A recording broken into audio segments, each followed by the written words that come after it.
कभी ऐसा महसूस हुआ है कि आपने किसी चीज में अपनी पूरी जान लगा दी, अपना सब कुछ, सचमुच सब कुछ दांव पर लगा दिया, और आखिर में नतीजा जीरो, कुछ भी नहीं मिला। आज हम चाणक्य के एक बहुत पुराने, सदियों पुराने रहस्य को समझने की कोशिश करेंगे, जो शायद इस पहेली का जवाब दे सके। जरा सोचिए उस रिश्ते के बारे में, जिसमें अपना हर पल, अपनी हर खुशी, अपनी पूरी आत्मा ही जैसे किसी और के नाम कर दी हो। या फिर वो सपना जिसके लिए दिन रात एक कर दिए, ना नींद की परवाह ना आराम की, बस एक धुन थी, खुद को पूरी तरह खाली कर दिया, ये सोचकर कि हाँ, यही तो है कामयाबी का रास्ता। लेकिन हुआ क्या? वो रिश्ता एक घुटन बन गया, और वो सपना, उसने शरीर को ही तोड़ दिया। आखिर में हाथ में बचा तो सिर्फ खालीपन और एक बहुत गहरी थकान। सब कुछ बिखर गया, और दिमाग में बस एक ही सवाल घूमता रहा कि आखिर गलती हुई कहाँ। तो सवाल यही है कि जब कोई अपना सब कुछ देता है, अपना बेस्ट देता है, तो नतीजा सबसे बुरा क्यों मिलता है?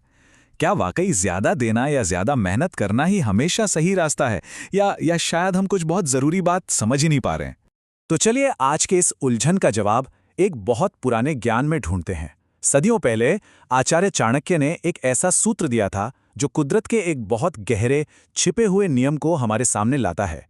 एक ऐसा राज जो आज भी उतना ही सच है जितना तब था। अब जो शब्द मैं कहने जा रहा हूं उन्हें बहुत ध्यान से सुनिए। ये सिर्फ शब्द नहीं है, ये एक चेतावनी है। अति सर्वत्र वर्जयेत। तो इस गहरे से लगने वाले संस्कृत वाक्य का मतलब क्या है? बहुत सीधा सा मतलब है कि किसी भी चीज की अति मतलब एक्सेस, उसको हर जगह छोड़ देना चाहिए, उससे बचना चाहिए, क्योंकि किसी भी चीज का जरूरत से ज्यादा होना जहर बन जाता है, चाहे वो चीज कितनी भी अच्छी क्यों ना हो। अच्छा, चलिए इसको और गहराई से समझते हैं। ये सिद्धांत कहता है कि इस दुनिया में हर चीज की एक अदृश्य सीमा होती है, एक लाइन होती है जिसे पार करते ही अमृत भी जहर में बदल जाता है।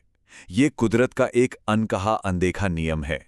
इसे ऐसे समझिए, आग की एक छोटी सी चिंगारी घर को गर्म रखती है, सुकून देती है, लेकिन वही आग जब हद से बढ़ जाए तो सब कुछ जलाकर राख कर देती है ना? और हल्की बारिश फसलों के लिए अमृत होती है, लेकिन वही बारिश जब बाढ़ बन जाए तो सब कुछ तबाह कर देती है। और पता है, ये नियम सिर्फ बाहरी चीजों पर नहीं, बल्कि हमारे अंदर के गुणों पर, हमारे व्यवहार पर भी लागू होता है। जब कोई जरूरत से ज्यादा दयालु होता है, बहुत ज्यादा विनम्र होता है, तो लोग उसे कमजोरी समझने लगते हैं।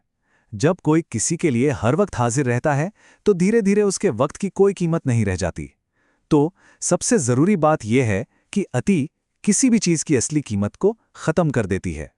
तो चलिए अब देखते हैं कि यह सदियों पुराना ज्ञान आज की जिंदगी में कैसे सच साबित होता है। मैं आपको दो छोटी छोटी कहानियां सुनाता हूं जहां अच्छे इरादों की अति ने ही सब कुछ बर्बाद कर दिया। पहली कहानी है एक मां की। वो अपने बच्चे को दुनिया की हर तकलीफ से, हर मुश्किल से बचाकर रखना चाहती थी। उसने बच्चे को हर छोटी बड़ी चीज से दूर रखा, उसकी हर जिद पूरी की। इरादा तो बहुत नेक था, अपने बच्चे को बेइंतहा प्यार देना।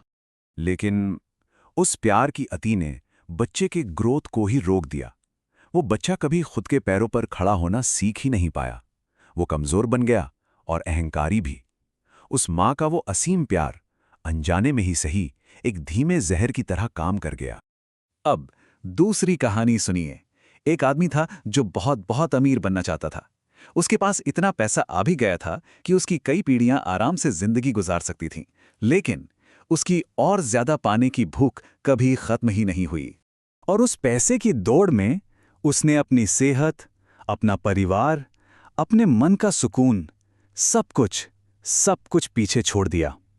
और फिर एक दिन वो सोने से भरे बिस्तर पर अकेला मर गया। उसकी जरूरत से ज्यादा की चाहत ने, उसकी अति महत्वाकांक्षा ने ही उसकी कब्र खोद दी। तो सवाल फिर वही है कि इस अति के जाल से कैसे बचा जाए? इसका जवाब है संतुलन की कला सीखने में। हमें वो बीच का रास्ता खोजना होगा, वो मिडिल पाथ, जहां ना कोई कमी हो और ना ही कोई अधिकता। तो ये कैसे करें? देखिए, पहला कदम है सीमाएं बनाना। प्यार करें, जरूर करें, लेकिन अपनी पहचान और अपनी ताकत को हमेशा बचा कर रखें। दूसरा, ये जानें कि कब रुकना है। मेहनत करें, खूब करें, लेकिन अपने शरीर और दिमाग को आराम देना भी सीखें। और तीसरा, अपनी दया को अपनी ताकत के साथ बैलेंस करें। नर्म दिल रहें, लेकिन इतने भी नहीं कि कोई भी उसका फायदा उठा ले। कुछ आसान से नियम याद रखे जा सकते हैं। उस पॉइंट को पहचानिए जहां मिठास कड़वाहट में बदलने लगे, और बस वहीं रुक जाइए। हर बात की ज़रूरत से ज़्यादा सफाई देना बंद कीजिए। किसी की ज़िंदगी में ज़रूरत से ज़्यादा मत रुकिए, बस रुकना सीखिए। और ये आखिरी विचार शायद इस पूरी बात को बहुत खूबसूरती से समझाता है। एक सितार के तार के बारे में सोचिए। जब उसे बिल्कुल सही कसा जाता है तो उससे बहुत सुंदर संगीत निकलता है। लेकिन अगर उसी तार को थोड़ा सा और, बस जरा सा और कस दिया जाए तो क्या होता है? वो टूट जाता है। जिंदगी भी कुछ ऐसी ही है। ज्यादा खिंचाव इसे तोड़ देता है। असली ताकत संतुलन में है, अपनी शांति में वापस लौटने में है। इस अति के बोझ को खुद पर हावी मत होने दीजिए। अगर जिंदगी की ऐसी ही गहरी छिपी हुई रणनीतियों को आसान भाषा में समझना चाहते हैं तो नेडल प्लेबुक को फॉलो करें।